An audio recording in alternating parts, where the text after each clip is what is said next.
Il m'a dit « Sam, étouffe-moi, j'en peux plus ». Quand on a 25 ans et que son mari va être étouffé, c'est très dur. Pourquoi?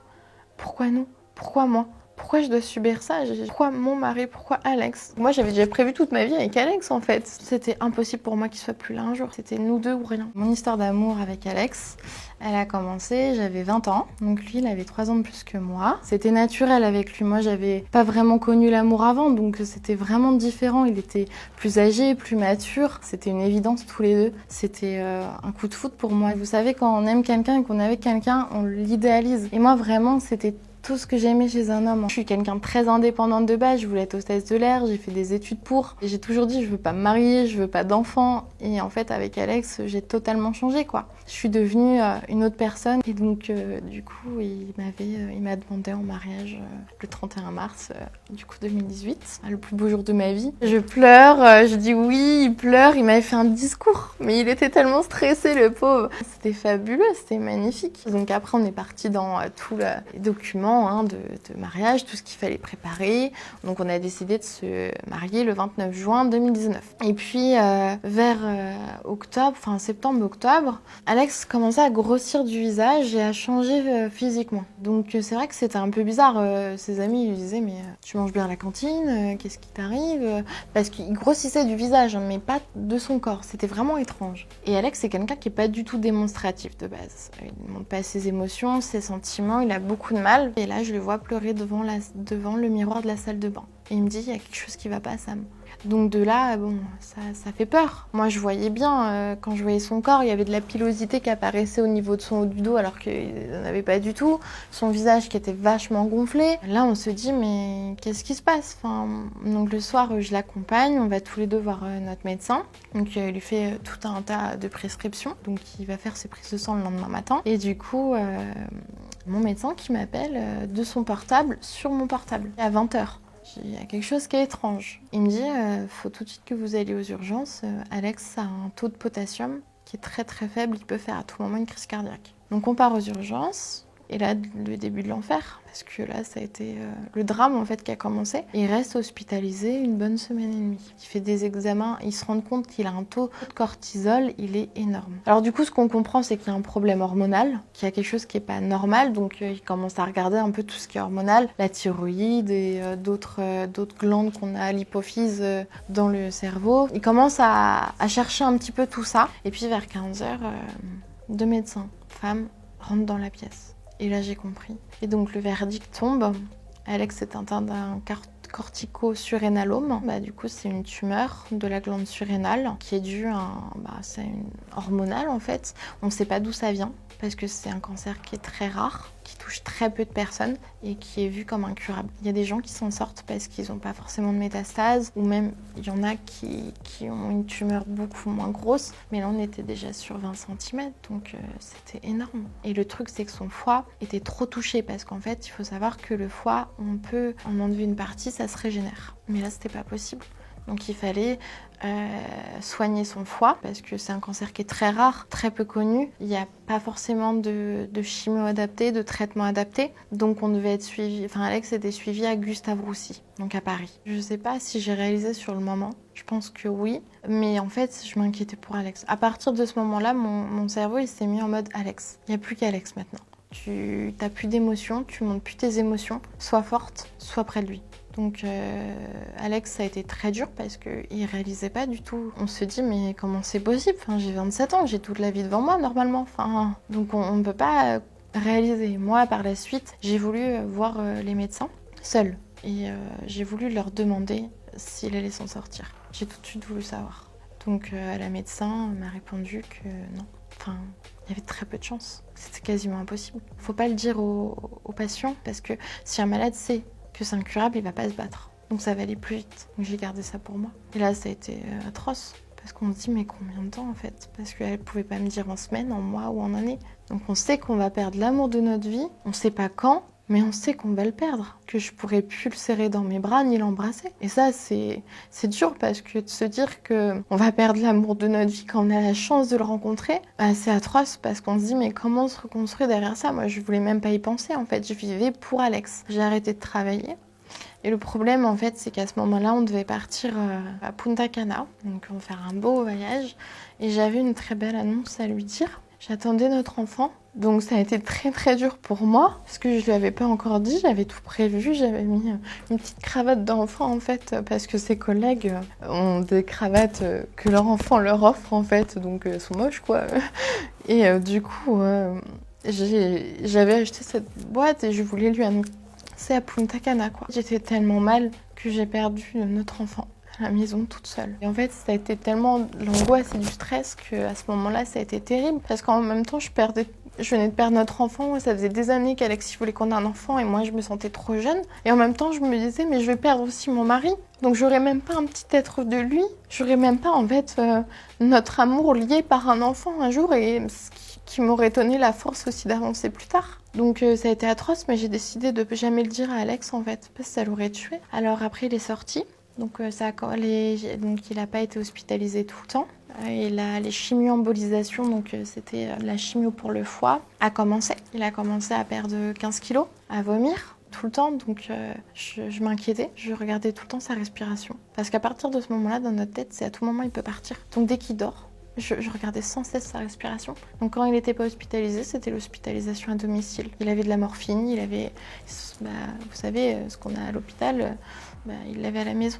Et c'était dur parce que forcément au fil des mois c'était de pire en pire. C'était des coups durs à force, c'était cette chimio elle a pas marché, faut en faire une autre, faut faire ci, faut faire ça. Et c'était des nuits atroces où Alex il n'arrivait pas à dormir, c'était quand même hormonal. Donc les nuits étaient très compliquées, il vomissait tout le temps. Il avait très très mal parce que ça lui faisait très mal son cancer. Et puis le problème c'est que ça a métastasé à la rate, dans les os. Métastasé, c'est que le cancer il s'est développé dans d'autres parties du corps, d'autres organes. Donc il avait attaqué déjà le foie, il a attaqué ensuite la rate et la rate ça fait très très mal. Il était sous morphine, moi je lui disais t'es dans le jaja parce que je l'ai aidé à manger, je l'ai aidé à se laver, à aller aux toilettes parce que tous les médicaments, il faut savoir que ça constipe, ça fait... Donc après on oublie en fait, je suis devenue l'aidante. Au quotidien, l'aide-soignante, je m'occupais de lui. Moi, l'hospitalisation à domicile, on m'avait expliqué comment tout fonctionnait. Donc, s'il fallait que je lui rajoute un peu de morphine, en fait, c'est un système, en fait. Je le faisais, c'était très compliqué. J'avais son dossier médical, je m'occupais de tous les rendez-vous. Et en plus de ça, Alex ne voulait plus parler à grand monde. Donc, je gérais tous les messages qu'il recevait, c'était moi qui répondais. J'étais tellement préoccupée que je m'oubliais. Je mangeais même plus. À l'enterrement, j'étais anorexique. Je faisais 47 kilos pour 1m70. Mais je le voyais pas. Je me suis oubliée.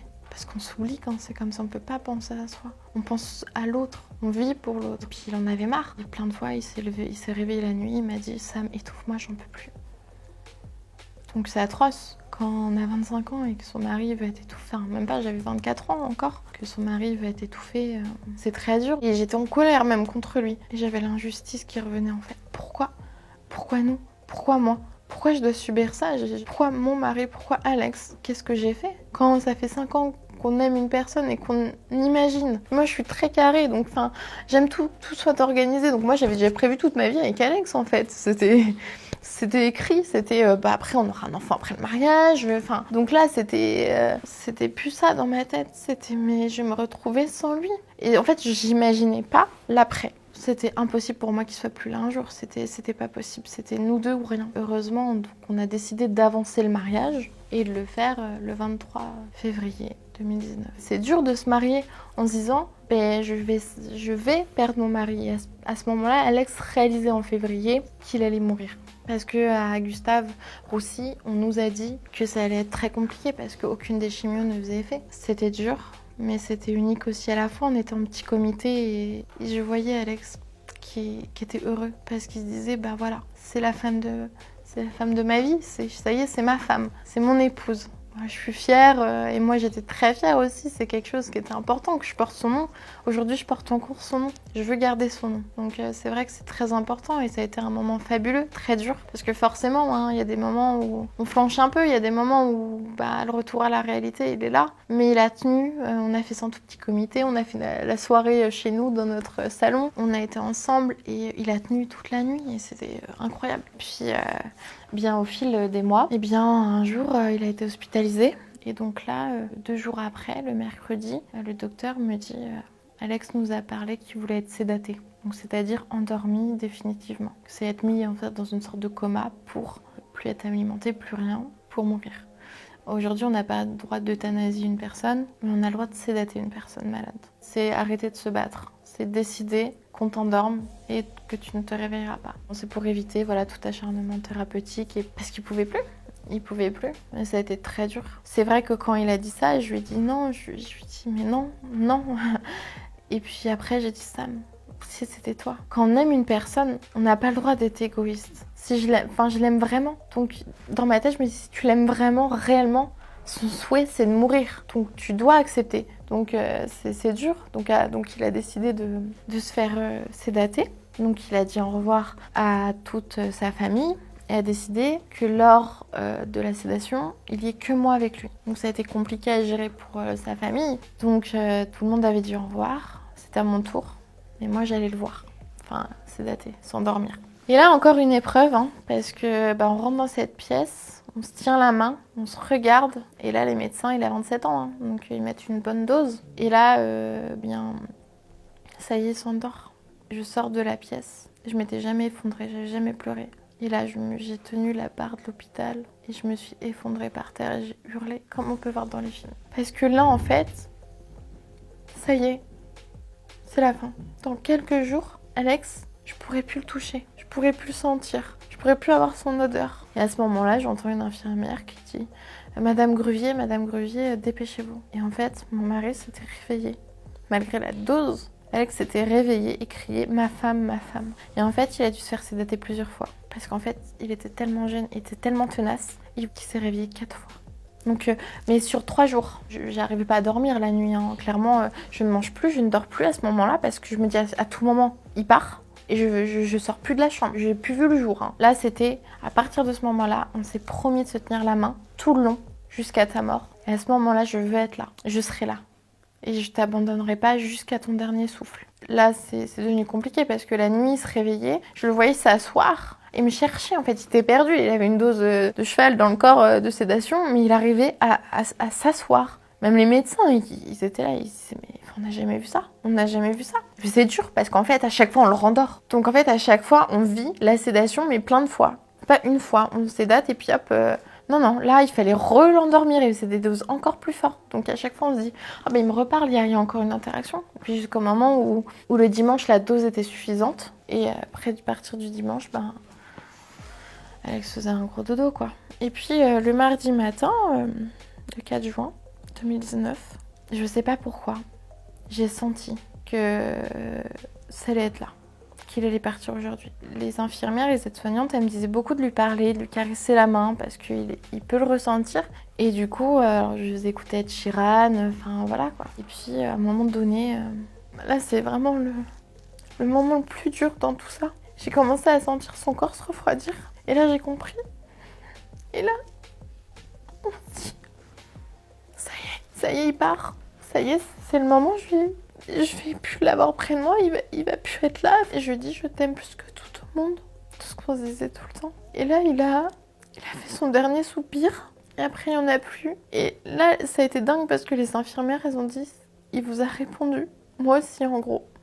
C'était sa réponse. Et là, voilà, c'était fini. Ensuite, il y a eu l'enterrement. Quand il ferme le cercueil, c'est la dernière fois que je l'ai vu. Et c'est dur, j'avais mon papa qui me tenait. Parce que même en tant que parent, d'assister à l'enterrement du mari de sa fille, c'est dur. Parce que c'est pas la logique des choses. Et c'était très dur en fait de devoir dire adieu. Parce qu'on dit adieu, on se reverra peut-être ailleurs. Mais en tout cas plus sur Terre. Et à partir de ce moment-là, c'est là où on réalise. Tout n'est plus que souvenir. Encore aujourd'hui, 2 ans et demi après, il n'y a pas un jour où je pense pas à lui. C'est une partie de moi. Il y a une partie de moi qui est morte le jour où Alex est mort. C'est comme ça. En fait, dans ma tête, je voulais mourir. Donc j'abîmais mon corps. La boulimie, je mangeais à m'en faire vomir pendant longtemps. Ma famille un jour m'a dit « Mais Sam, t'es morte, tu prends des risques tout le temps. » Inconsciemment, je voulais mourir. Enfin, consciemment, inconsciemment. Je peux pas vivre plus longtemps que lui. Et j'ai pas le droit. Qu'est-ce qui fait que pourquoi moi, j'ai le droit de vivre plus de jours et d'années que lui. Il faut savoir que c'est des montagnes russes. Il y a des fois où on croit qu'on s'en sort et puis hop, on replonge. On va pas bien et puis hop, on est heureux et puis hop, heureux. Enfin, à notre façon. Après, on est heureux mal. Pour moi, il est partout là où je suis en fait. Si je l'appelle, je lui dis j'ai besoin de toi Alex. Des fois je lui parle, beaucoup même. Et j'entretiens, en fait, des fois je communique avec lui, je lui dis tu me manques. Je continue à lui parler comme s'il était là, mais il n'est pas là. Mais j'ai quand même essayé de diminuer aussi parce que c'est dur. C'est aussi se rappeler qu'il n'est plus là.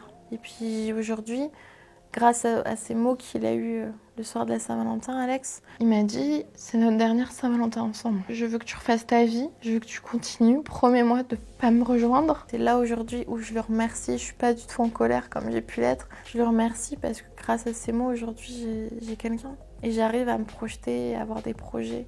Et sans ça, s'il m'avait pas dit ces mots-là, je pense que ça serait différent. Quand j'imagine l'avenir, maintenant, je pense à avancer avec Lucas, à avoir des projets, à fonder une famille. Donc j'arrive, mais sans jamais oublier Alex. De toute façon, c'est pas possible. Il est gravé en moi, hein. J'ai plein de tatouages et chaque tatouage a une signification pour Alex. Donc il est gravé sur moi, il est dans mon cœur. Mais j'avance pour lui, pour qu'il soit fier de moi. Et je pense que si Lucas est dans ma vie, c'est pas pour rien. Je pense qu'il me l'a un peu envoyé.